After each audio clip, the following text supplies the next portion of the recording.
Бұл мүлдем ақша таппайтын жан сая.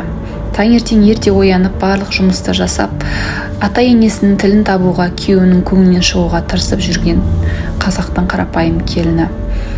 Сол көңілден шығу үшін барлық жұмысты жасап, ремонтына дейін, үйдің, есіктің, даланың, барлық жердің жұмысын жасап, сонда да ақша таппайтын жаман келін атанып отырған мен. Сонымен күйеуден ақша сұрасаң, ол жоқ дейді. Бер десең үйден қашуға тырысатын, ақыр аяғында өзіңі стресс, депрессияға түсіп отырып, ойланатын жағдайға жеттім.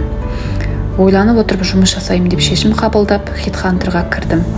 Сол жерден жұмыстарды көріп, өзіме ұнаған жұмыс тапқандай болдым. Үйге жақын еще барып көріп, көңілімнен шығып, қандай қиындық болмаса да осы жасаймын деп шешім қабылдадым. Ақыр аяғында жұмысқа кірдім, ақша тауып жүрмін аймай.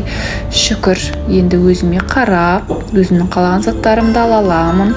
Күйеуімнің сүйікті әйелі, ата-енемнің сүйікті келіні атанып, қыздарыма керемет ана болып, оларды қалаған жеріне апара аламын. Сондай керемет мүмкіндік беріп, жаңа жылымды керемет қарсы алуыма, сондай сенімді, мықты әйел болып қарсы алуыма мүмкіндік беріп жатқан осы DMG Market. Мен өз алғысымды білдіремін.